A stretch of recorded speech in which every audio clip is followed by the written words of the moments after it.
Nós vamos falar agora dos modelos de intervenção para estimulação de linguagem nos quadros de autismo, então nos quadros de transtorno do espectro autístico.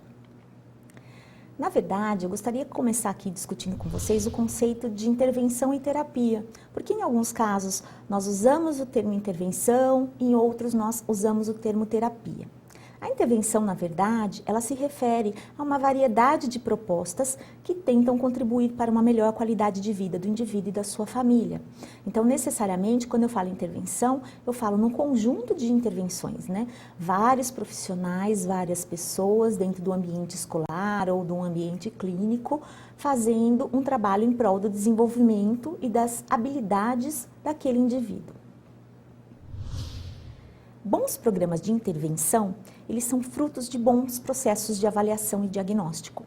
Então, nós temos sim que prestar atenção nas características típicas, saber dados sobre o desenvolvimento típico normal, mas também sobre o desenvolvimento nos quadros específicos que compõem o transtorno do espectro autístico. Assim, nós temos condições de saber que habilidades a criança já demonstra, quais ela pode desenvolver mais ainda e quais ainda não emergiram para conseguir planejar uma boa intervenção em conjunto com todos os profissionais que vão atuar com essa criança, tanto da área da saúde quanto da educação. É necessário que o profissional, então, tenha conhecimento dessas características, tenha conhecimento do desenvolvimento típico infantil, tenha conhecimento também das características específicas do quadro de autismo e dos outros quadros que compõem o transtorno do espectro autístico. Nós dizemos que há um triângulo da intervenção nesses casos. Por quê?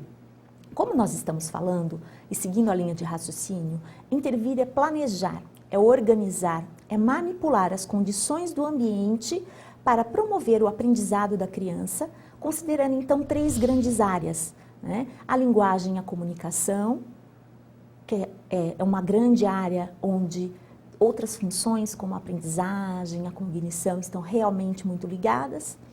O comportamento em si, né, já que esses indivíduos apresentam comportamentos e atividades estereotipados que podem atrapalhar o desenvolvimento e o foco para desenvolvimento de atenção nas atividades. E aí, a palavra-chave, como eu já disse desde o início das aulas, é o desenvolvimento. Então, nós temos um triângulo com 3 vértices, onde nós temos que, na nossa intervenção, planejar e tomar cuidados específicos necessariamente nessas 3 áreas: linguagem e comunicação, comportamento e desenvolvimento geral do indivíduo. Há 2 principais modelos de intervenção, quando a gente fala da intervenção com a comunicação e com a linguagem oral. E eles são distintos nas estratégias, embora o objetivo seja sempre o mesmo, desenvolver o máximo potencial de comunicação daquela criança. Em relação às estratégias, nós temos modelos que são centrados ou dirigidos pela criança, que nós também chamamos modelos funcionais, e nós podemos ter também modelos centrados e dirigidos pelo adulto, que nós chamamos modelos formais. Em alguns casos, são usados modelos mistos, onde por ocasião do início do tratamento, né, da intervenção, você pode usar modelos mais centrados e dirigidos pela criança ou vice-versa, né? Começar com um modelo centrado e dirigido pelo adulto e depois passar para o modelo mais centrado e dirigido pela criança. Isso depende da avaliação inicial que vocês farão do quadro. Por isso é importante você ter um conhecimento tanto do desenvolvimento típico, quanto também das habilidades e características específicas do quadro e também daquela criança e da sua família. Os modelos funcionais, eles têm as seguintes considerações iniciais a serem feitas. A principal meta é uma comunicação eficaz, não importa o meio ou a forma linguística utilizada para se comunicar. O importante é que a criança consiga estabelecer comunicação. Os interesses das crianças, inicialmente, é que direcionam os objetivos das sessões de intervenção. Então, o que acontece é que é feito um levantamento dos interesses específicos daquela criança, de atividades nas quais ela mostra um rendimento, para que haja, então, um direcionamento da intervenção nesse sentido. Por meio desses objetivos, então, é que o terapeuta vai organizar as dimensões da linguagem que vai trabalhar. Então, a questão pragmática, semântica, sintática, fonética, fonológica, narrativa, pragmática. Tudo isso é decidido em conjunto à equipe e também às necessidades familiares. Já nos modelos formais, nós observamos que os objetivos são centrados nas dimensões da linguagem individualmente. Então, são sessões programadas previamente para trabalhar cada um dos tópicos da linguagem. Então, sessões programadas para trabalhar, então, reconhecimento de palavras, a questão semântica, a compreensão, sessões programadas para trabalhar, então, a expressão, a nomeação, a oralidade, a narrativa, a pragmática, a questão da interação social. Os objetivos, eles são fixados pelo terapeuta, e o terapeuta, então, elege que dimensão da linguagem vai ser trabalhada em cada sessão, constrói previamente essas estratégias e especifica de antemão a resposta que quer obter da criança e que nível de apoio ele vai usar. Na verdade, ambas as propostas, tanto o modelo funcional quanto o modelo formal, ele tem em si a questão do planejamento, as atividades estruturadas para facilitar o aprendizado dessas crianças. Qual o melhor modelo? Vocês devem estar se perguntando isso. Na verdade, não existe uma resposta pronta. O melhor modelo, ele depende do nível de linguagem que a criança se encontra e depende também do objetivo da sua intervenção. Crianças com uso restrito da linguagem oral costumam trabalhar melhor inicialmente numa abordagem mais funcional. Crianças que já falam ou que têm níveis de linguagem muito díspares em desenvolvimento, quer dizer, tem uma fala gramaticalmente estruturada, mas funcionalmente prejudicada, o modelo formal costuma também dar resultados bons no início da intervenção. E nós temos o modelo híbrido ou misto de intervenção, como eu já disse, onde em alguns momentos você prioriza a questão funcional, em outros momentos a questão formal. Então, a intervenção de linguagem nesses modelos mistos, híbridos, facilita, então, o desenvolvimento da competência comunicativa, ao mesmo tempo em que enfatiza a parte estrutural da linguagem. Nós costumamos chamar esse modelo misto e híbrido de intervenção de abordagem naturalística ou funcional. Aqui agora um slide sobre um livro sobre intervenção em alterações de linguagem, que há capítulos específicos sobre o transtorno do espectro autístico, tanto na sua caracterização quanto na sua intervenção. A intervenção proposta aqui é baseada em cada uma das características que podem definir os quadros de transtorno do espectro autístico. Esse livro foi organizado por mim e pela professora Luciana Maximino, ambas docentes da Universidade de São Paulo, USP, Campus Bauru. Esse livro se chama Fonoaudiologia, Intervenções e Alterações da Linguagem Oral Infantil e está disponível no site da Booktoy. O modelo híbrido de comunicação e de estimulação de linguagem, ele favorece a utilização do melhor dos dois modelos, tanto do formal quanto do funcional. Os princípios da abordagem funcional naturalística começam já pelo seu próprio nome. Como funcional, naturalístico, né? O que vem daí? Funcional, porque tudo que se ensina ao indivíduo deve ser útil. Nós estamos reforçando isso desde o início, né, das nossas aulas. Então, tudo deve ter uma função, senão ele entra na questão do estereotipado, do que é usado sem nenhuma função. Então, tudo que nós aprendemos deve ser útil, deve ser usado para alguma coisa, senão é algo apenas decorado. E para isso, nós temos que desmistificar a palavra treino. Em muitos casos, em algumas instituições ou alguns pais, tem uma certa restrição ao uso da palavra treino. Vamos treinar o indivíduo, parece que ele só vai fazer aquilo. Não. Todos nós somos melhores nas nossas habilidades se nós a treinamos. Então, quanto mais a gente nada, melhor nadador, né, a gente se transforma. Quanto mais a gente fala, né, para o público, melhores palestras, melhores aulas a gente vai dar. Então, isso é muito importante. O treino é importante para tornar a sua habilidade melhor ainda. E é assim que a gente acredita que vai funcionar no trabalho com as nossas crianças. A abordagem naturalística, ela prevê que o ambiente natural seja usado. Então, nós temos que pensar nas atividades rotineiras da criança, respeitar o contexto das interações que a criança tem, tanto verbal quanto não verbal, fazer um treino direcionado a este contexto e o uso de reforçadores naturais, então coisas que sejam reforçadoras para a criança, né, que ela tenha então um reforço para poder continuar dando uma resposta esperada e adequada para aquele planejamento que nós fizemos. Todo o processo de intervenção, ele serve, então, para preparar o indivíduo para a vida e para a integração à sociedade, à família e ao trabalho. Isto é, para gerar independência e produtividade. Nós não podemos perder o foco de que um processo de intervenção, ele serve para isso. A família, ela faz parte desse processo. Ela deve também fazer parte das questões decisórias sobre o que é prioridade trabalhar com aquela criança. Temos que lembrar que a intervenção ela não é para ser eterna, ela é um meio, ela não é um fim em si mesma. Então, a intervenção é uma instância. E desta forma, nós temos que pensar em colocar objetivos que sejam factíveis, coisas que sejam possíveis de serem feitas, né? E assim que obter aquele objetivo, nós planejamos o próximo objetivo. Então, esse planejamento também tem que ser passo a passo para que não haja uma frustração, tanto da equipe quanto da família. E até do próprio paciente também. Gostaria de ressaltar aqui que não existem crianças que não rendem. Tá? Às vezes a gente usa esse termo, essa criança não está rendendo, né, na atividade, na terapia, na sessão. O que existe, na verdade, são comportamentos e atitudes que não são úteis. E isso faz com que a criança tenha um comportamento que não renda. Então, cabe a nós que estamos intervindo, que estamos direcionando essa intervenção, verificar que tipo de ato e comportamento está atrapalhando o rendimento daquela criança naquela atividade. Ou se ela está precisando de um apoio maior, ou se eu preciso realmente refazer o meu planejamento.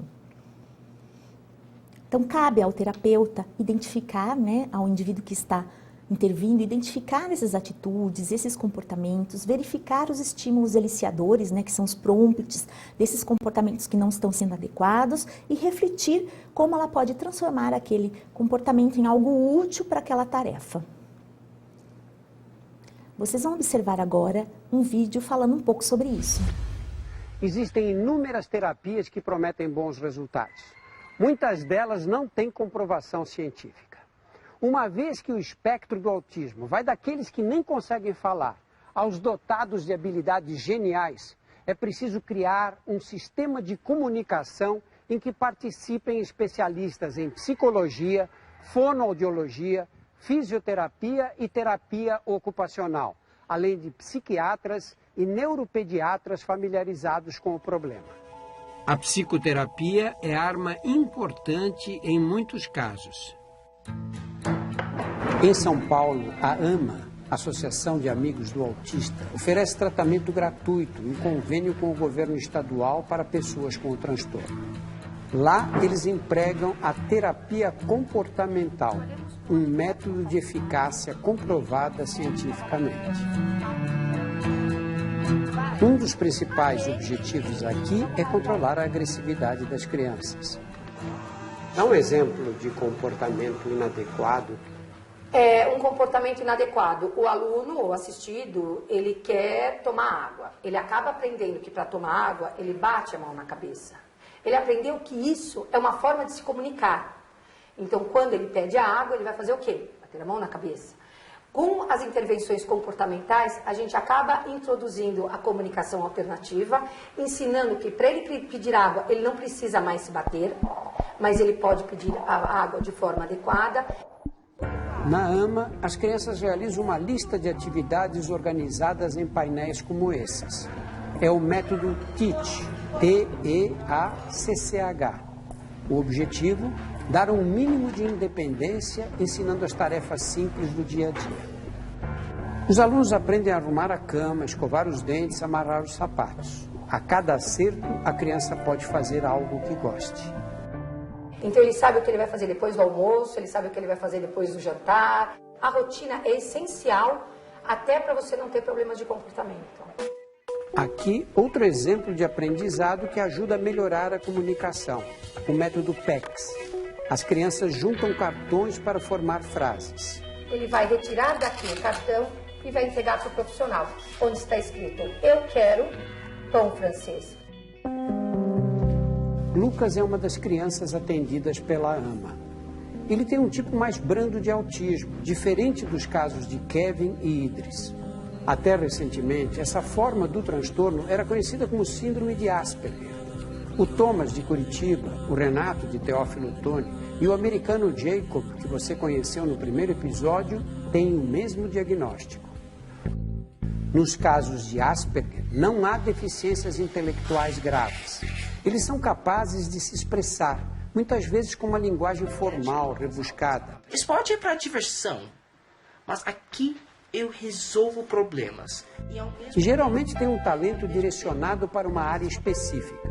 Este ano, os médicos abandonaram essa denominação. Então, encerrando essa questão inicial sobre intervenção, gostaria que ficasse grifado a todos aqui a importância de você planejar a intervenção em cima dos dados da sua avaliação, da avaliação da equipe e também de uma conversa franca e sincera com a família, onde todos possam priorizar seus objetivos e também de colocar objetivos claros, passo a passo, para que eles não sejam inalcançáveis. Então, em relação aos objetivos da intervenção, nós vamos planejá-la. E é importante que nós tenhamos algumas coisas em mente. Quanto aos objetivos da intervenção, então, eles devem ser funcionais. É a principal característica nesse tipo de abordagem. E como, então, saber se um objetivo é funcional? Eu sugiro aqui que você se faça, você e sua equipe, algumas perguntas. Se você responder sim, a maioria dessas perguntas, o seu objetivo é funcional. Primeiro, é usado com frequência nos ambientes ou comunidade que a família e a criança frequentam? Às vezes, nós trabalhamos objetivos que não serão usados por essa família, que não são adequados ao ambiente que essa criança frequenta, aos locais onde ela vai e a sua família vai. Então, é importante que esses objetivos sejam sempre fechados junto com a família, até para você verificar se eles são realmente utilizados no ambiente pela criança e pela sua família. E aí entra uma outra questão, é prioridade para a família? Por exemplo, eu trabalhava num local, numa escola para autistas municipal, numa cidade no interior de São Paulo, e então o que acontece? Essa família gostaria que a criança aprendesse a comer de garfo e faca. E nós estávamos insistindo no controle, né, de esfíncter para banheiro, no treino de banheiro, e insistindo também na questão ainda dele fazer as refeições com colher. Mas para a família era muito importante que ele conseguisse ficar sentado e fazer uma refeição dentro do seu ambiente doméstico e também nos locais que eles frequentavam. Então, festas da família, festas da igreja. Então, aquele objetivo passou a ser primordial também para a equipe, porque era importante e prioritário para a família. Uma outra pergunta é se, além de ser usado nos ambientes, com que frequência ele é usado, né? Na comunidade que a criança está inserida, nos locais que ela frequenta, porque às vezes também nós vamos ajudar a família a refletir sobre esse processo, porque pode ser usado, mas pode não necessariamente ser usado com frequência, a ponto de ser uma prioridade da intervenção naquele momento. Às vezes nós também temos que mostrar para a família que há outras prioridades a serem trabalhadas. Nós temos também que ver se aquele objetivo é apropriado para a concepção de família que é a realidade da criança. Por quê? Nós temos famílias que são compostas não só de uma forma tradicional, com mãe, pai e filho. Nós temos muitos elementos, nós temos recasamentos, outras pessoas que moram na mesma casa. Então, às vezes, falando em família, nós não temos que considerar só pai, mãe e irmãos, mas também todos que convivem na mesma casa. Uma outra questão é se é prioridade para a cultura e religião daquela criança. Uma vez, nós atendemos uma criança que era descendente de indígenas. E a questão da fala, ela não era muito valorizada naquele ambiente, porque eles quase não falavam. Então, embora a criança fosse uma criança verbal, a família tinha prioridades que não necessariamente envolviam a comunicação verbal. E nós tivemos que levar isso em consideração no nosso planejamento, por causa das mudanças culturais, né? Era uma família indígena, então nós tínhamos especificidades culturais a serem consideradas. Isso envolve toda a equipe, envolve que a gente conheça o ambiente doméstico da criança e converse muito com a família para o estabelecimento das prioridades. Uma outra pergunta é, esse objetivo vai fazer a criança ser mais apta, ser mais útil? Vai fazer ela ser mais funcional? Então não adianta às vezes você ficar fazendo bolinha de papel crepom para colar na bandeirinha do Brasil, se isso não vai ter uma utilidade nenhuma para a criança. Nós temos que treiná-la e investir numa intervenção de coisas que vão ser funcionais, que ela vai usar para alguma coisa. E aí também a questão de ser apropriado para a idade da criança. Não é porque ela tem uma patologia, uma alteração, um autismo, seja lá o que for, que nós vamos tratá-la aquém dos seus limites. Então nós temos que realmente adequar as nossas estratégias, a nossa intervenção para a melhor interação e inserção social daquele indivíduo. E isso deve ser levado em consideração na questão da idade. E também ser apropriado ao sexo da criança, né?